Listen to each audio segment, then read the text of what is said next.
இயேசு உங்களை நேசிக்கிறார். பிரியமானவர்களே, இந்த நாளில் ஆண்டவர் நம்மளோடு பேசும்படியாய் வேதத்திலிருந்து ஒரு 3 வசனங்கள் கூட வாசித்து ஆண்டவர் நமக்கு கற்றுக் கொடுக்கக்கூடிய காரியத்தை பார்ப்போம். அது மத்தேயுவின் புஸ்தகம் 8வது அதிகாரம் 10வது வசனம் கடைசி பகுதி, 11வது வசனம், 12வது வசனத்தில் வாசிப்போம். நான் இப்படிப்பட்ட விசுவாசத்தை காணவில்லை என்று இயேசு இதை கேட்டு ஆச்சரியப்பட்டு தமக்கு பின் செல்லுகிறவர்களை நோக்கி, இஸ்ரவேலருக்குள்ளும் நான் இப்படிப்பட்ட விசுவாசத்தை காணவில்லை என்று மெய்யாகவே உங்களுக்கு சொல்லுகிறேன். அநேகர் கிழக்கிலும் மேற்கிலும் இருந்து வந்து பரலோக ராஜ்யத்தில் ஆபிரகாம், ஈசாக்கு, யாக்கோப்பு என்பவர்களுடனே பந்தியிருப்பார்கள். ராஜ்யத்தின் புத்திரரோ புறம்பான இருளிலே தள்ளப்படுவார்கள். அங்கே அழுகையும் பற்கடிப்பும் உண்டாயிருக்கும் என்று உங்களுக்கு சொல்லுகிறேன் என்றார். ஆண்டவராக இயேசு கிறிஸ்துவே இந்த வார்த்தையை பேசுகிறதை நாம் பார்க்க முடியுது. அவர் ஆண்டவராக இயேசு கிறிஸ்து பூமியில் இருந்த இந்த கடைசி 3.5 ஆண்டு பிரசங்கிக்கும் பொழுது ஜனங்களுக்கு அவர் உபதேசமாக சொன்ன அநேக வார்த்தைகள்ல இதுவும் ஒரு வார்த்தை. அவர் கப்பர்நகமு என்ற ஒரு ஊருக்கு கடந்து செல்லும் பொழுது அங்க 100க்கு அதிபதி, அவன் ஒரு படைத்தளபதி, 100 பேருக்கு அதிபதி அப்படின்னு சொல்லக்கூடிய ஒரு போர் சேவனுக்கு அங்கு வருகிறான். அங்கு வரும்போது அவருடைய 100க்கு அதிபதி, ஆண்டவரை, நீர் என் வீட்டுக்குள் பிரவேசிப்பதற்கு நான் பாத்திரன் அல்ல, ஒரு வார்த்தை மாத்திரம் சொல்லும், அப்பொழுது என் வேலைக்காரன் சுஸ்தமான். அங்கு சொல்லப்படும், அவன் ஒரு வேலைக்காரனுக்காக ஒரு 100க்கு அதிபதி, என் வேலைக்காரன் சுஸ்தமா மரண அவஸ்தைப்பட்டு கொண்டு இருக்கிறான் அப்படின்னு சொல்லி அவரை வருந்தி கேட்கும் பொழுது, நீ போ, நான் வரேன் அப்படின்னு சொல்லி ஆண்டவர் சொல்லுகிறார். அப்ப அந்த 100க்கு அதிபதி, உமது பாதம் என் வீட்டுக்குள் படுவதற்கு நான் பாத்திரன் அல்ல, நீர் ஒரு வார்த்தை சொல்லும், அப்ப அவன் சொஸ்தமாவான் அப்படின்னு சொல்றான். பாருங்க, ஆண்டவர் பின்னாடி இருக்கக்கூடிய இஸ்ரவேல் ஜனங்களை எல்லாம், பின்னாடி வரக்கூடிய ஜனங்களை பார்த்து இப்படிப்பட்ட ஒரு விசுவாசத்தை, ஆண்டவரோ இருதயத்தை பார்க்கிறார், மனித முகத்தை பார்க்கிறான். கர்த்தர் நினைச்சாரா இருதயத்தை பார்க்கிறான். இந்த 100க்கு அதிபதியினுடைய இருதயத்தை பார்க்கிறார் ஆண்டவர், அவனுக்குள்ள இருக்க விசுவாசத்தை. அப்ப ஆண்டவர் சொல்றாரு, இது வர உடனே, இஸ்ரவேலருக்கும் இப்படிப்பட்ட ஒரு விசுவாசத்தை நான் நினைச்சல பார்க்கல. கிழக்கிலும் மேற்கிலும் இருந்து அநேகர் ஆபிரகாம், ஈசாக்கு என்பவருடைய சந்ததி என்று சொல்லிக்கொண்டு பந்தி அமர்ந்து பரலோக ராஜ்யத்துக்கு அங்கு இருப்பார்கள் என்று சொல்லப்படுகிறது. அப்ப ஆண்டவரை அறிந்து கொண்ட ஜனங்கள் அதை ஏற்றுக்கொள்வதற்கு, விசுவாசிப்பதற்கு மனமற்று போய்விட்டார்கள். ஆனால் கிழக்கிலும் மேற்கிலும் இருக்கிற எல்லா ஜனங்களும் வந்து அங்கு உங்களுக்கு முன்பதாக பந்தி இருப்பார்கள், ராஜ்யத்தின் புத்திரராகிய நீங்கள் அப்படின்னு சொல்றார்.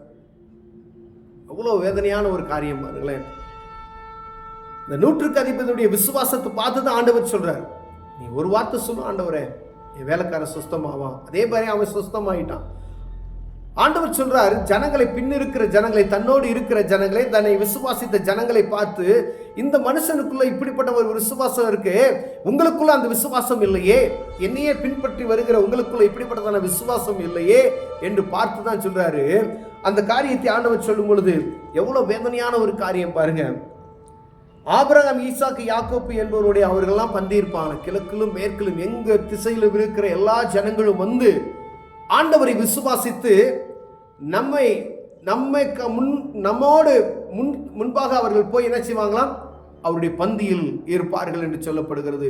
ராஜ்யத்தின் புத்திரராகிய நீங்களும் நானும் அப்படின்னு சொல்லப்படுற, ராஜ்யத்தின் புத்திரரோ புறம்பான இருளில் என்ன செய்யப்படுவார்களாம், தள்ளப்படுவார்கள். அங்கே அழுகையும் பற்கடிப்பும் இருக்குது. இப்போ ராஜ்யத்தின் புத்திரர் எதுக்காக புறம்பான இருளில் தள்ளப்படுவார்கள்?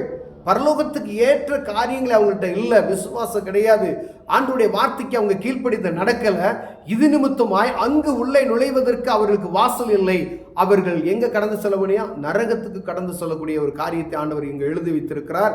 இயேசுவே தன்னுடைய வாயினாலே அவர் பிரசங்கிக்கும் பொழுது சொல்லப்பட்ட அந்த வார்த்தை, பிரியமானவர்களே, எவ்வளவு மன கஷ்டமான ஒரு வார்த்தை என்பதை நாம் புரிந்து கொள்ளும்படி அழைக்கப்படுகிறோம். நான் கிறிஸ்தவனா இருக்கிறது நிமித்தமாய் பரலோகத்துக்கு கடந்து செல்வேன் ஒரு நாள் அதை என்ன செய்ய முடியாது, சொல்ல முடியாது. நான் சர்ச்சுக்கு போறேன் அப்படின்னு சொல்றதுனால ஒரு நாள் என்ன செய்ய முடியாது, நான் பரலோகத்துக்கு போவேன்னு சொல்ல முடியாது. அதே போலதான் இயேசு கிறிஸ்துவோட பின்னாடி ஒரு பெரிய ஜனக்கூட்டம் வருகிறது. அவர்களை பார்த்து தான் அவர் சொல்லுகிறார், இஸ்ரவேலருக்குள்ளும் இப்படிப்பட்ட ஒரு விசுவாசத்தை நான் பார்க்கல.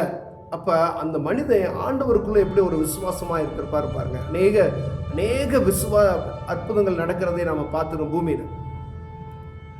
ஆண்டவரை முழுமையாக ஏற்றுக்கொண்டு எத்தனையோ பேர் நம்ம பார்க்குறோம், ஆண்டவருக்கு அவங்களுக்கு சம்பந்தமே இருக்காது. ஏதோ ஒரு ஆண்டவர் அவங்களுக்கு ஒரு சின்ன அற்புதம் செய்திருப்பார்.